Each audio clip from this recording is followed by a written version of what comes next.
So the very first thing what we need to do is to enable the tab called Developer tab. I hope you have this enabled, Yes, right? yes, I do have So, got this enabled. correct.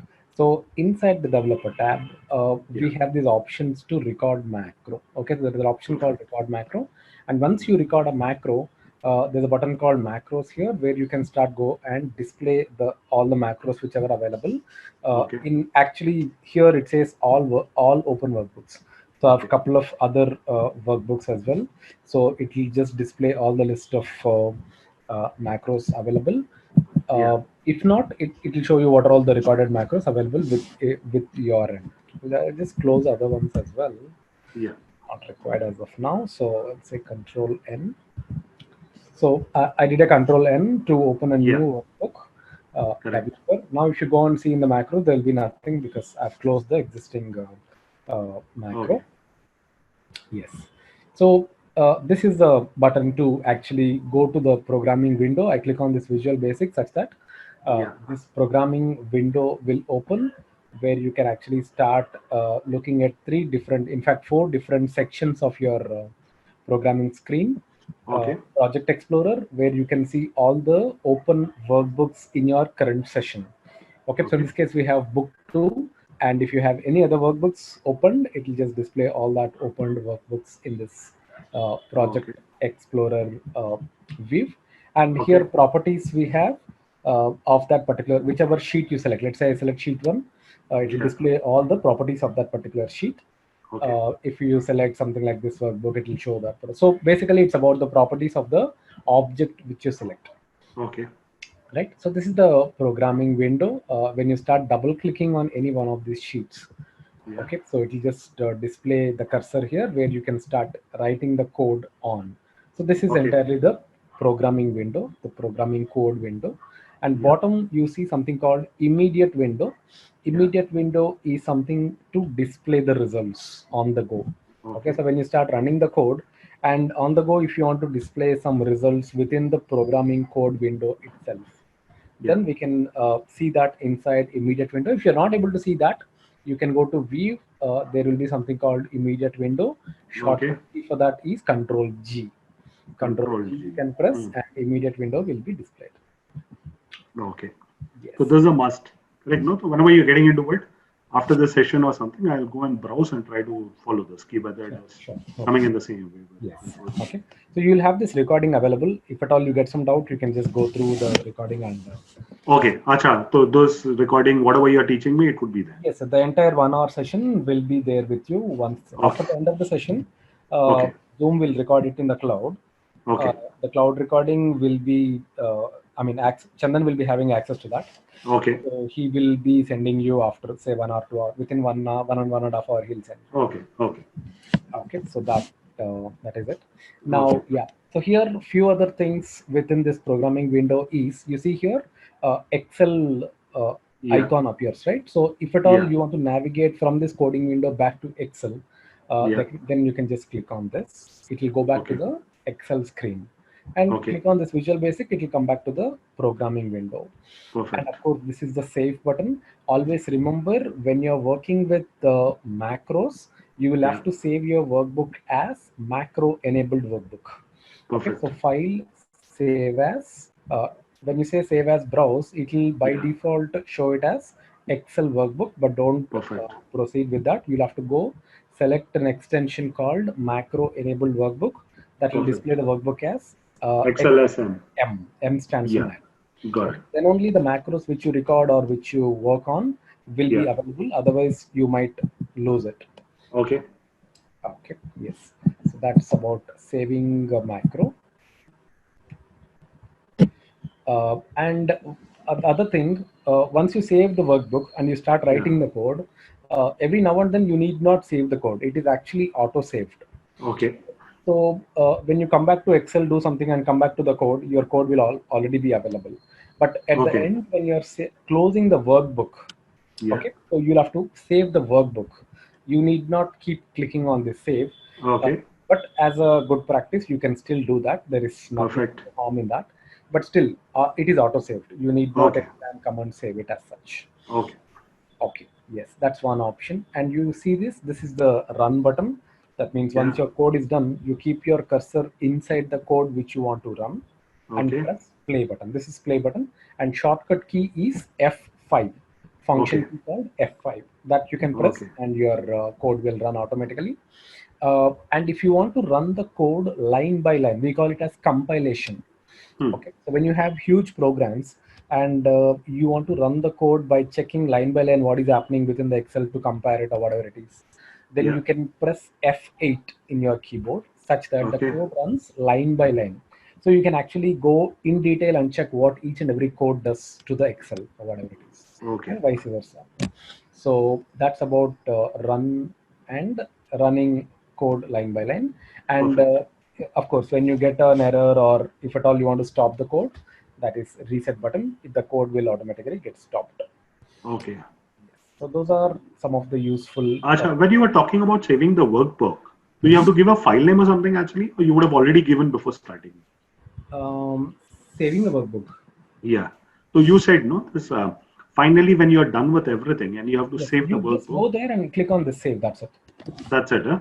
Okay. You would have already given the file name initially, correct? When you started off. No, see, file name you would have saved this workbook at the initial stage, correct? Initial, correct. That's what I wanted to check. Yeah, if you can save it at the initial, or you can come back and save it at the end. Both the same. Okay. But you're saving it, of course. You say file, save as. Yeah, I got it. And wherever the path is, correct? Yeah, that's it. So you save the workbook, and the code inside that will be saved. That's the point, actually. Okay. Right. Okay. Yeah. Fine. So that's about Visual Basic window. Anything else here? Fine. We'll come back to this later. Yeah.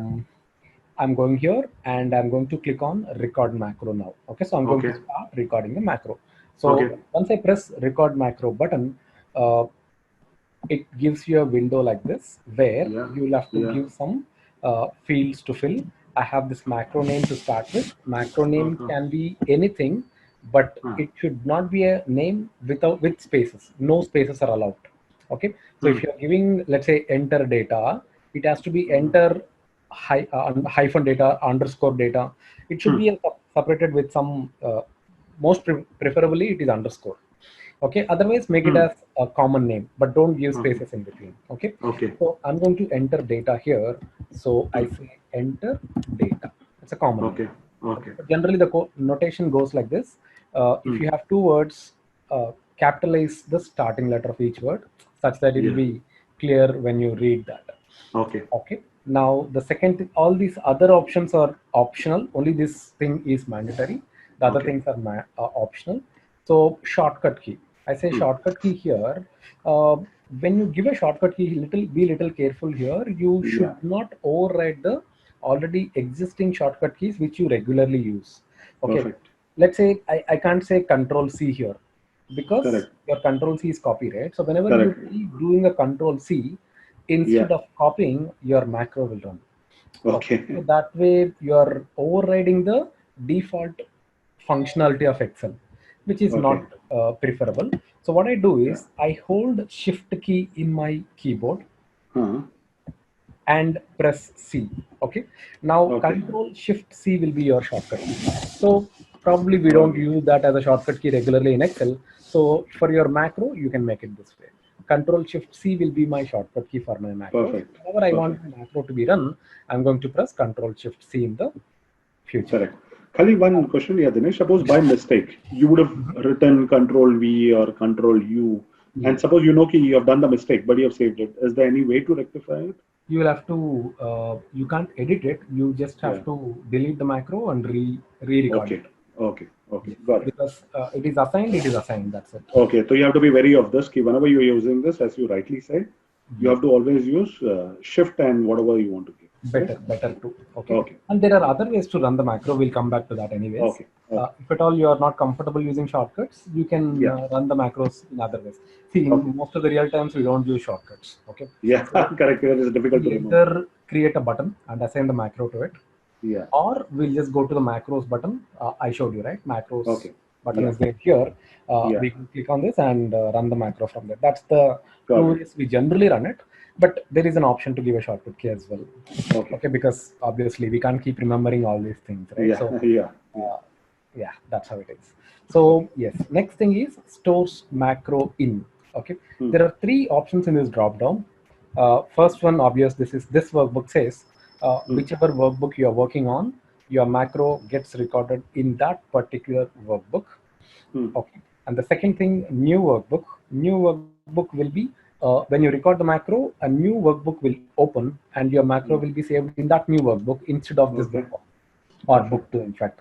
Okay, so that's what new workbook is. And there is another option called personal macro workbook.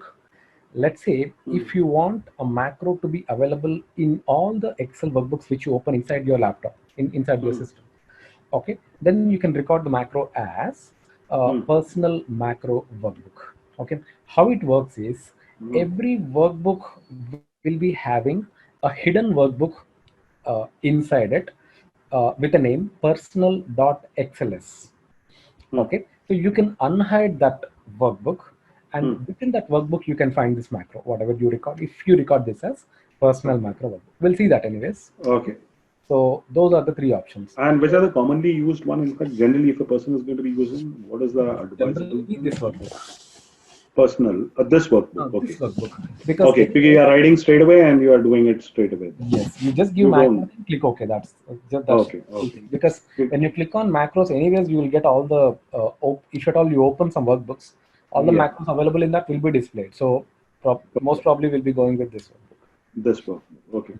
Okay, and description, of course, again, this is optional. If at all you require, you can specify this description. Let's say entering some basic data, something like that. Okay. Just to give an information of what you're doing to the user. Fine. So I'm done with it. Now, before clicking on OK, you should be a little careful. Say whatever steps you're going to perform in Excel now, all the steps will be recorded as it is. Okay, it's just like the voice recorder stuff in your mobile. Okay, correct. So let's say you want to deliver a speech, you press voice recorder and you're trying to speak something, and in between, let's say you have diverted a bit, you speak something, even that thing gets recorded. Okay, whatever you speak gets recorded, right? Same way, whatever action you perform here gets recorded. It can be a positive, it can be a negative step. When I say negative step, say instead of inserting some data, you have deleted some data. Okay, considered as a negative step, and even that gets recorded. So that way you should be little careful while recording a macro. Obvious that we can even edit that, that's not a problem. In the future we can see how to edit those things. But if you are doing it straight away and you want it at one shot, make sure that you record the steps yourself first and then start recording it in the Excel. Okay, now I'm going to click OK. Now I want to enter some data from A1 to A5. That's my first few steps. So I press A1, I select A1, that step gets recorded. Selecting A1 gets recorded.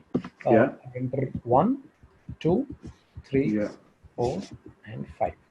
Okay, so I've just entered some set of data from A1 to A5. Okay, I'm done with it.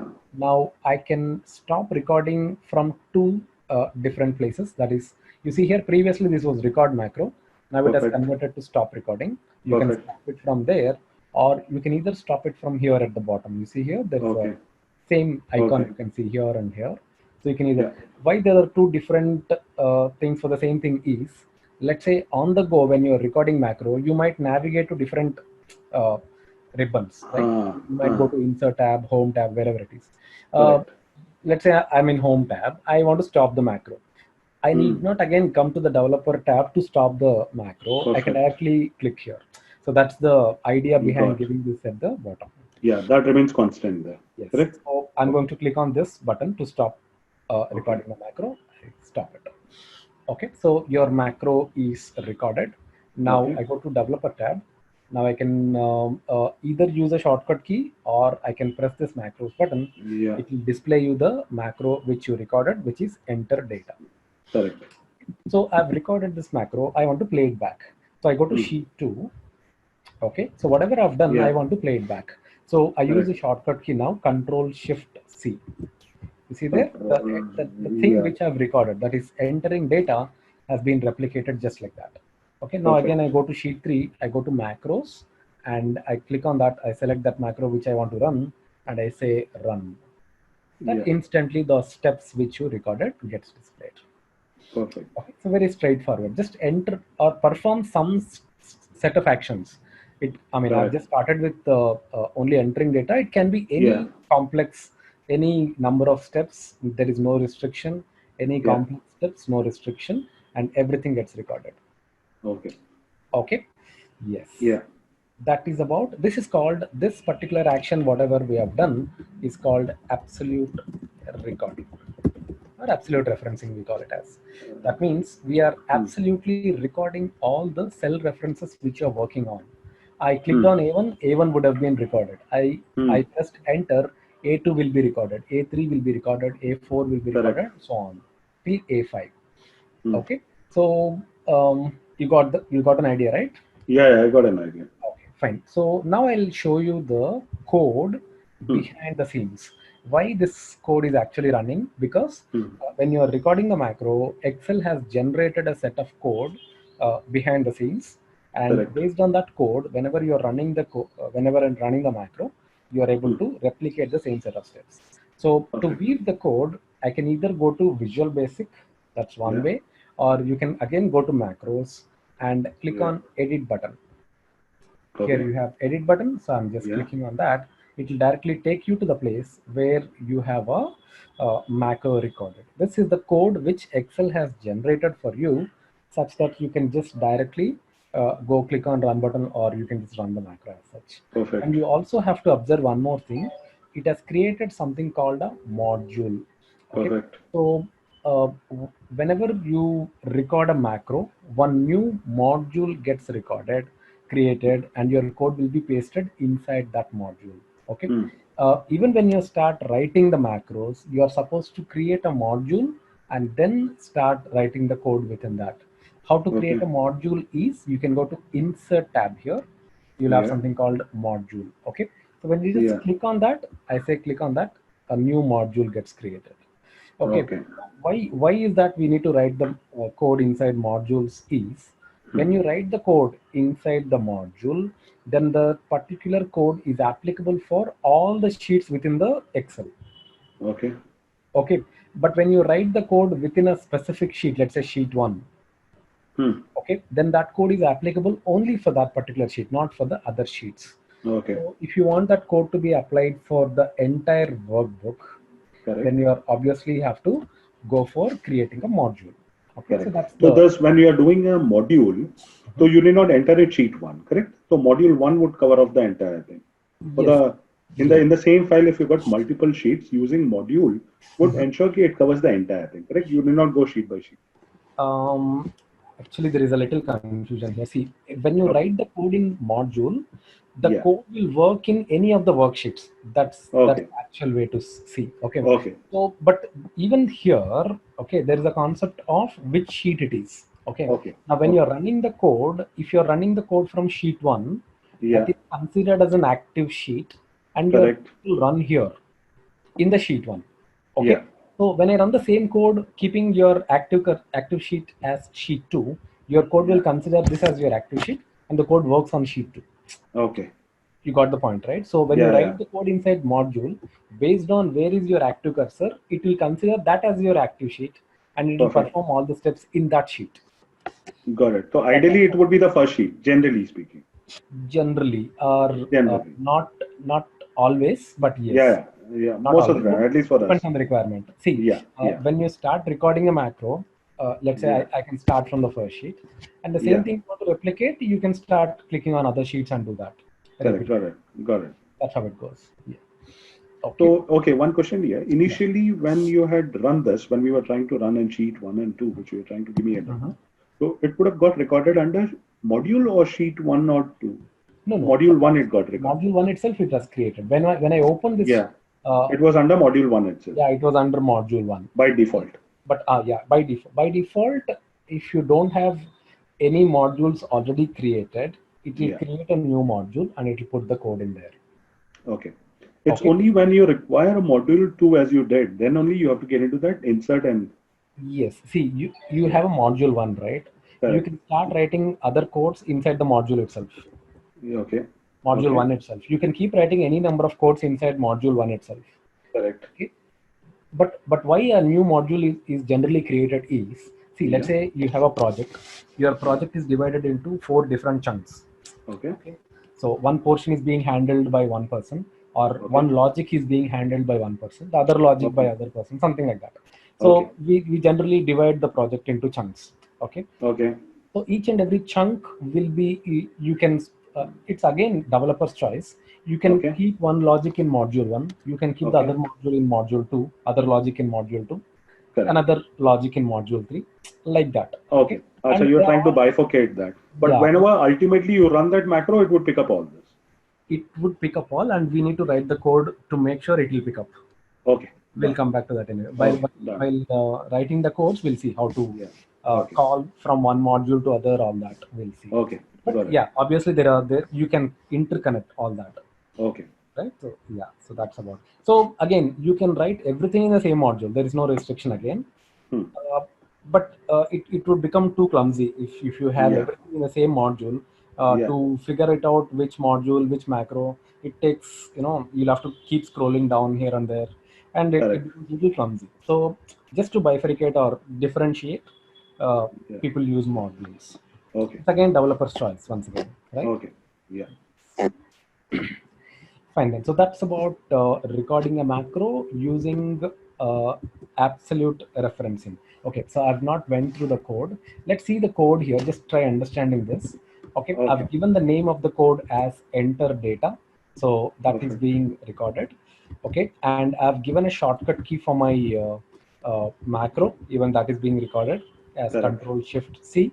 And I've given some basic comments called entering some basic data, even that is being recorded. So whatever you have done inside that window, everything gets recorded here. Okay, and thing to observe here is, you see here A1, cell reference called A1 and a value called 1 is being inserted. A2, 2, A3, 3, A4, 4, and A5, 5. So literally all the cell references which you selected while recording the macro got recorded absolutely. That's why this is called as absolute recording. Each and every cell gets recorded as such. So even if you keep your cursor, let's say when I'm running the code, I keep my cursor in H1. Okay, I'll try deleting this. Delete this. Go back to somewhere around H1 and run the code once again. Let's say I go run the macro. Okay, so as of now my cursor is in H1, but if I run the macro, it will always come back to your A1 to A5 because those cell references are being absolutely captured. Exactly. You started from there. Yeah, exactly. Wherever we started, it can be A1, it can be C1, it can be any other cell. Okay. Wherever you start, it will just pick up those cell references and your data will be displayed there itself. That's what absolute recording is all about. Okay. Now we'll see the second concept within this, that is called relative referencing. Okay. Now let's say, see, when I kept my cursor in H1 and ran the macro, it went back to A1 to A5 and displayed the data there. Okay, I don't want that every time.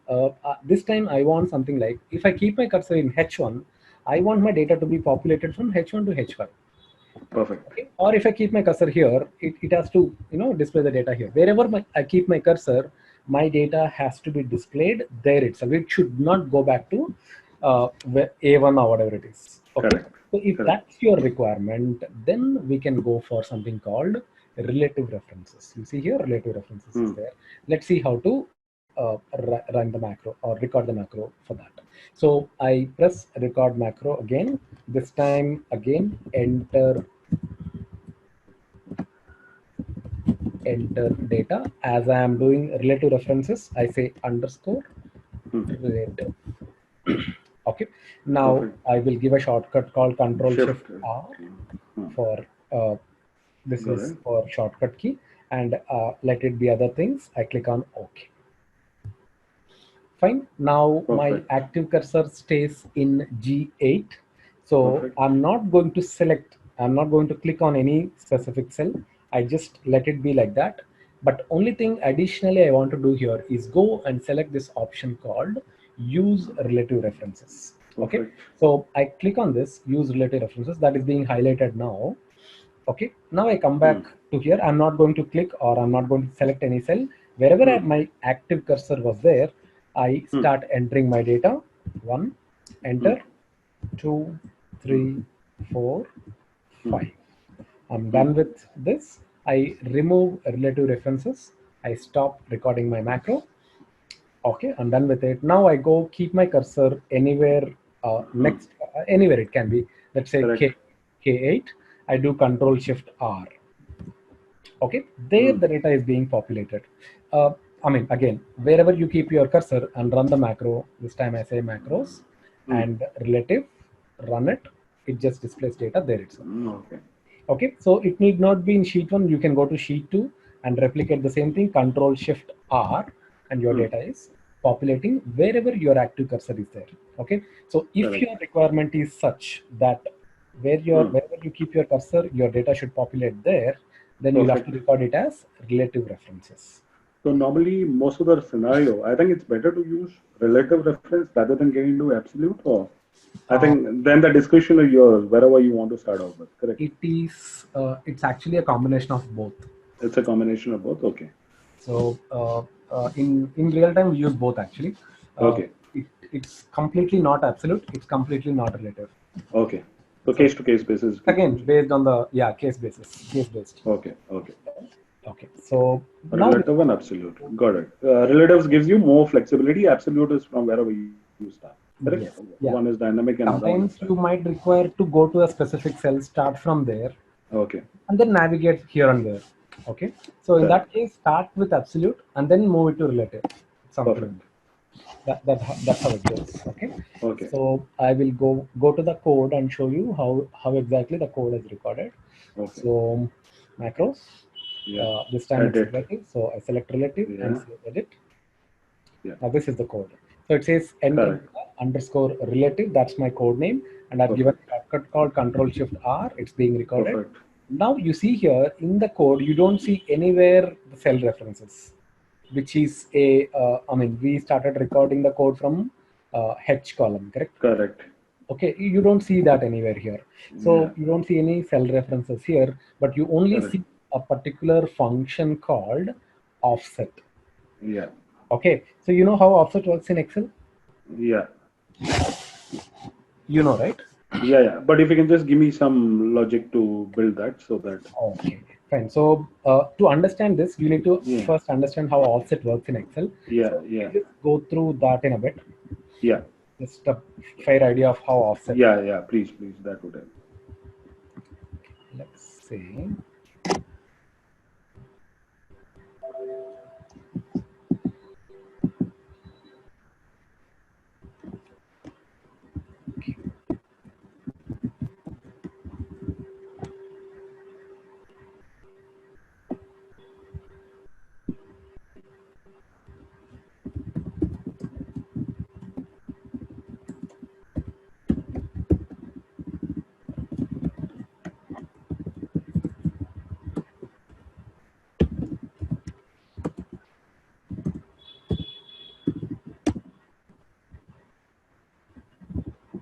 So I have a table like this.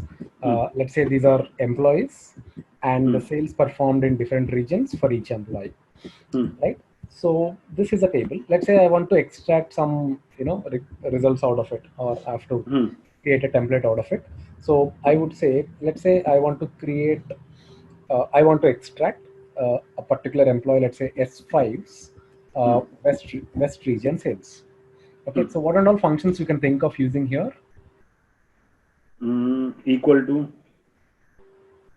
Which function you use here? Let's say this is in a different sheet altogether. S5. Okay, then you would. So I would try to extract S5's West region sales. Okay. So what I'll do is VLOOKUP is one. VLOOKUP is perfect here. Okay, so I would say equal to VLOOKUP. This is my lookup value. Perfect. The table array will be this entire thing. So I select this. Perfect. Okay, so F4, comma. I'm trying to extract West region. That would be in my fourth column here. Yeah. 4, 0. Right. So this is one. You can use VLOOKUP to extract it this way. Yeah. Okay? I can even go for offset actually. Okay. To do the same thing, but offset is little more powerful than VLOOKUP. We'll see how it is. Okay, so I'll do it in the same sheet just for clarity. S5 West region. Okay, I'd say equals to offset. Okay, now if you just have to follow these parameters which it specifies, it says reference.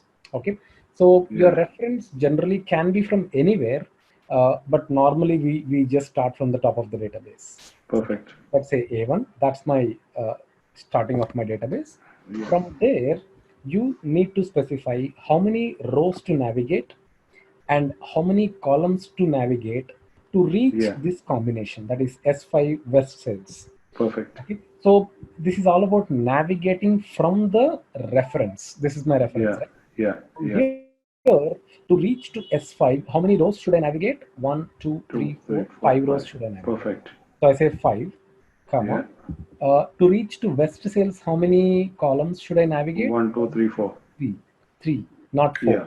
Acha, the first one you need. The confusion. See, VLOOKUP may be considered this the first column, and 1, 2, 3, 4 becomes. But in offset, we navigate.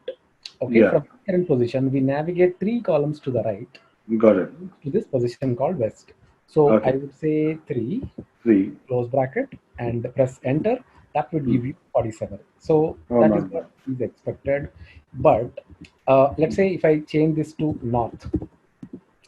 Okay, so if you always create a template, that should be as dynamic as possible, correct?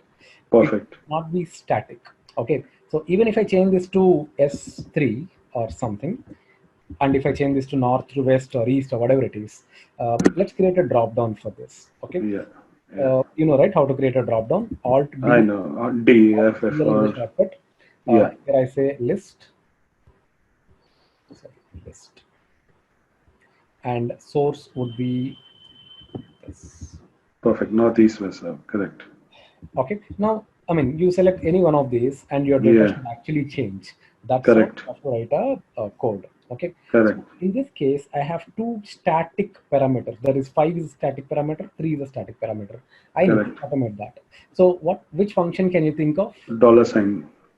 F4. No. No, I want to replace this 5 with a function in such a way that whenever you change west to north, your formula would update. Okay, your formula would update. Or see, I mean, I'll go back to VLOOKUP only. Only how you do it in VLOOKUP. Let's say S3, and I would say north. Just correct. Okay, so I would say equals to VLOOKUP. This is the lookup. Perfect. You go and this we do, and we say for north 2, 0. Correct. Okay. So if at all the data is changing, let's say if I change this to west, how would you make sure that? Correct. So your this one, your E10 would change, and 2 would also change.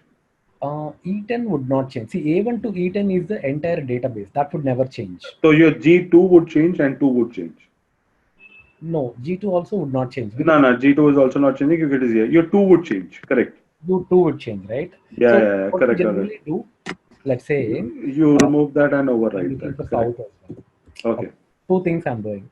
Okay, so how you write your VLOOKUP in this case? You have to freeze it because your lookup value is always S3, correct? Perfect. So what you do, instead of simply leaving this like that, I will have to make sure that the column is freezed. Correct. Because so this is freezed. What about this? A1 to E10 is the entire database. That should always be correct. So I would say F4 here. Okay. So what we need to do with this 2? That's the bigger question, because see, when I have in real time, I would have a data of 10,000 records and some 50 columns. Perfect. Out of those 50 columns, let's say I'm only extracting some 10 columns. Perfect. Okay. So I can't keep going and changing 1, 0, 2, 0, 10, 0. Correct. So what you generally do? Yeah, we would. It keeps on changing. No, I haven't. Because manually only I'm doing it currently. Oh, is it? Okay. So there is a function called match function. Okay. Okay. All these is very useful functions actually. Whenever Okay. Okay. in Excel, okay, make sure you learn these 5 functions: Yeah. Yeah. lookup, Which lookup, index, match, offset. Okay, these are index very frequently used functions and very offset. useful functions, of course. Okay, so match function, when you say, what it will do, the definition of the match goes like this: it will give you the relative position of an item in an array. Relative position of an item in an array. Okay, so if I would say I want the position of West in uh, this range, or probably in this range, let's say from A1 to E1, I want the position of West region. I want to find out using a function. Okay, so that's when we go for match function. I would say equal Okay.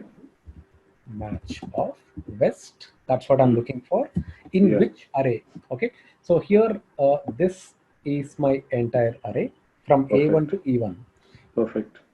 Okay, now I Yeah. say comma 0, that is exact match for 0, close, it says 4. Okay, that means West is residing in the 1, 2, 3, 4th position in Okay. that list which we selected, in the array which we selected. Okay, Okay. so if I instantly change this to north or something, it would say 2.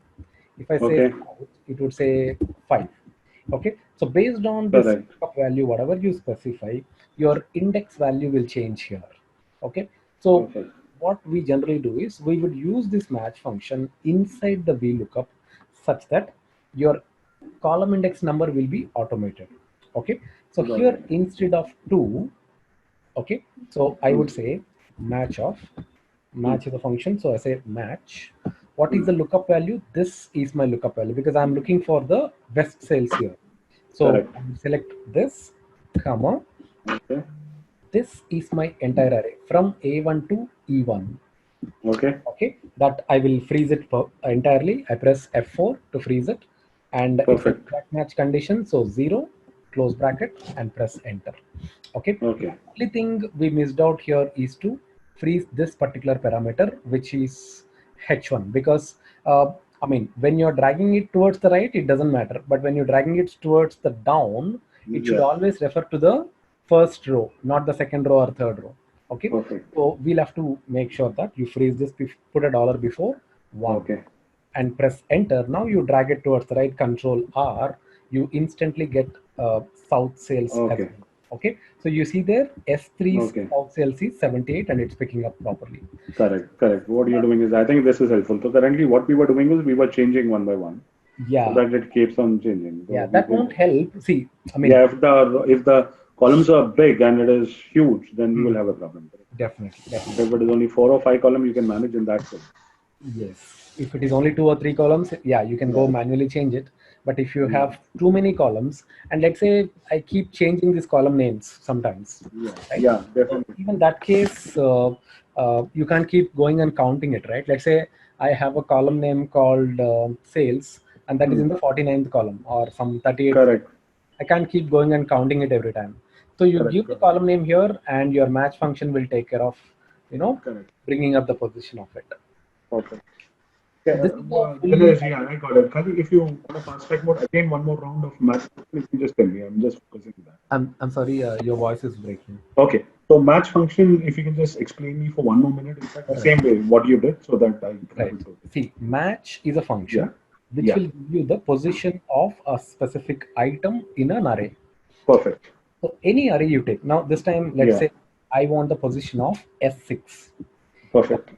In this array from S1 to S9, I want Yeah. the position of S6. I want to calculate that.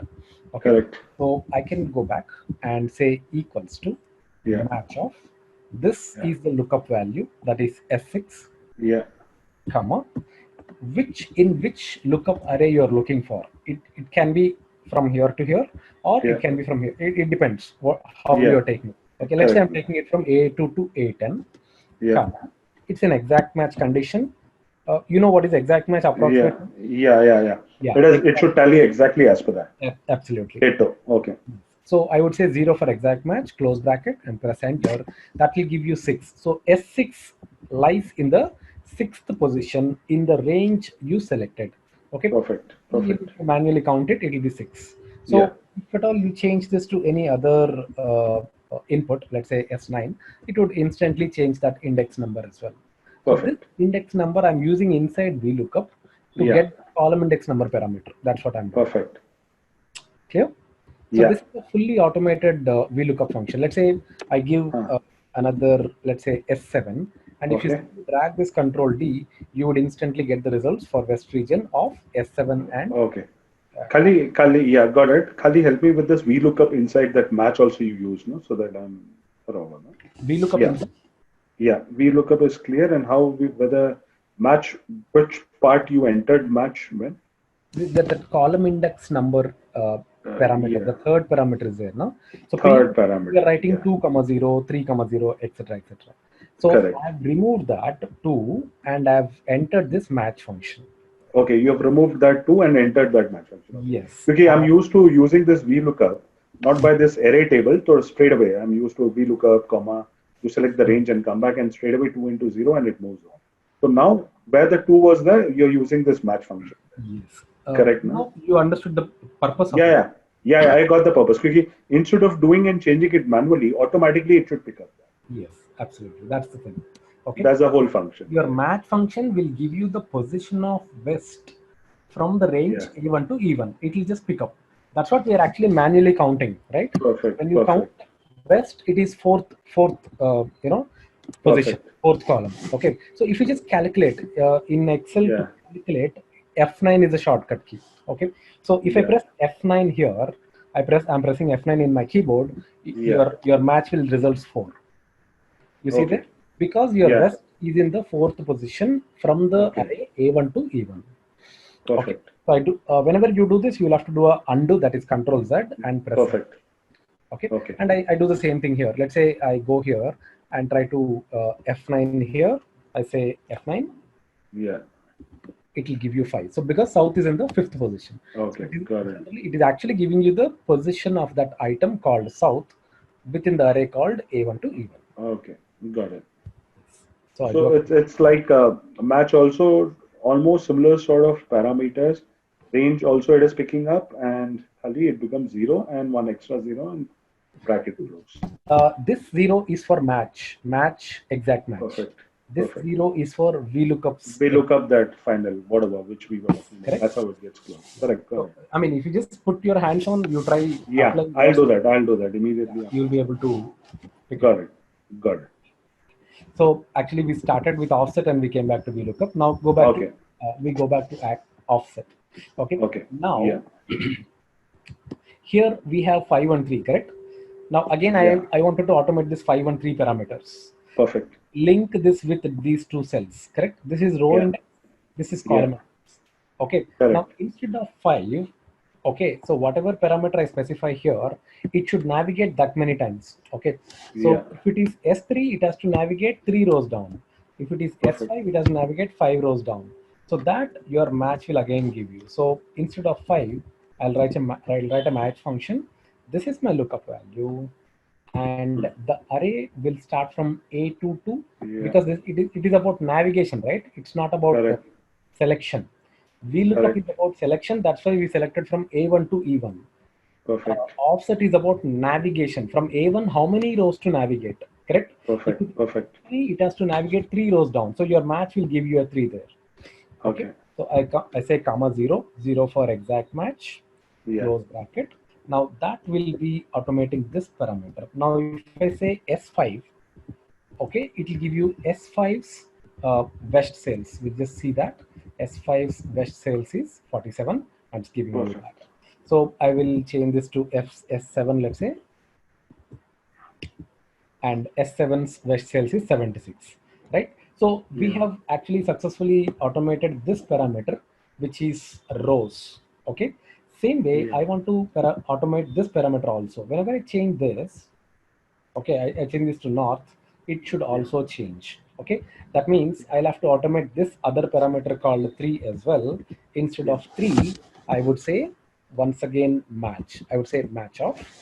Lookup value is this, comma.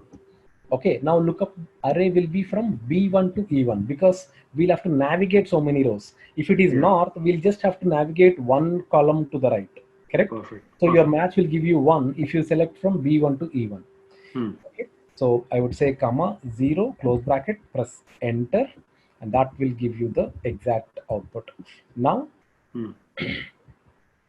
this match, the very first match, will give you how many rows to navigate. Your second match will give you how many columns to navigate.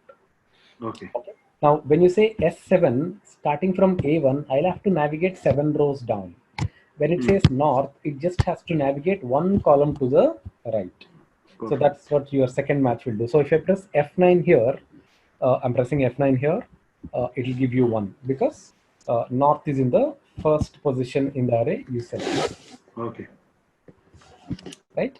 Yeah. So if you could manage all these functions all together, then you can avoid writing macros also. You can finish most of the tasks in Excel itself.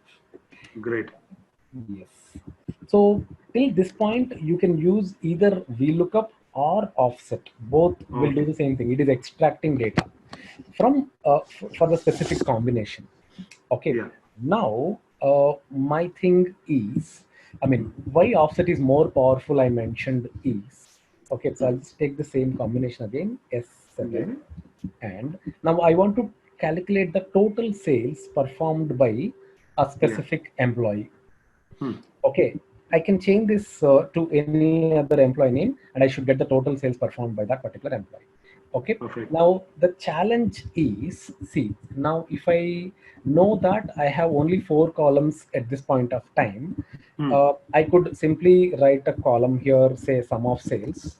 Yeah. Okay, and I would say alt equals to, that will pick up those records. It picks up the entire. And I just drag it. This is a easier way of representing, and you can write a VLOOKUP. Okay, but let's take the scenario. I'm not sure how many columns might be there. Okay, tomorrow I might come up with, let's say, Midwest. Okay, and again I might come up with Northeast, Southwest, etc., etc. My number of columns are dynamic. Let's assume that case. Okay, if my number of columns are dynamic, on day-to-day basis, my number of columns might change. If that is the case, then I cannot write a sum function, because you can't write a sum function here, right? Because tomorrow data will be overlapped. Perfect. Okay, overridden or overlapped. So you can't go for a sum function, and you can't straight away do that. In that case, offset will help you. Okay, so let's see how it will do. I say equals to offset. Reference again, I'll start with A1. Yeah. Okay, now to reach to S7, how many rows should I navigate? That I will use match function to figure out. Match of S7, comma, I will say A2 to A10, that range. Yeah. Okay, so this match function will give you how many rows to navigate based on what you specify here. If it is S5, 5 rows to navigate. If it is S3, 3 rows to navigate, etc. Right? Now, to calculate the total sales performed by a specific employee, I will first navigate 1 column towards the right, and from there I'll pick up the entire array. Okay, let's see how to do that. So I will navigate 1 column to the right. So I'll say 1. Okay, so at this point of time, your virtual cursor would be literally here at the 67, because it navigates 7 rows down, and right 1, and then 1 column to the right. So your cursor will be here. Now what I require, I wanted the total sales performed. That means how many ever columns of data you have, you will have to pick up those entire list of data. Correct. Now you know matrix in Excel, right? In mathematics. How matrix works: 1/4 matrix, 2/4 matrix, 3/6 matrix, all that. Okay, so I will have to extract here 1/4 matrix, that is 1 row. This is all 1 row and 4 columns of data. Correct? You got the point, right? 1 row, 4 columns. Perfect. So that is what the next 2 parameters says. We mentioned rows and columns, but if you say comma here, there are 2 other parameters called height and width. Correct. It refers to how many rows you are taking. Okay, to calculate the total sales performed by one employee, the height will be 1, obviously, right? Correct. Only 1 row you are taking, so that height will be 1. So I'll press 1 here. What will be the width? how many number of columns you are trying to take from, that will be number of columns. Okay, so in this case, one row, 4 columns, right? Perfect. Now, Perfect. 4 columns are there. So I would say 1 comma 4. Okay, so I close bracket. Okay, here I'm trying to, what is happening here is 1 column to the right, your cursor will be here. From there, I'm picking up 1 by 4 matrix, that is 1 comma 4.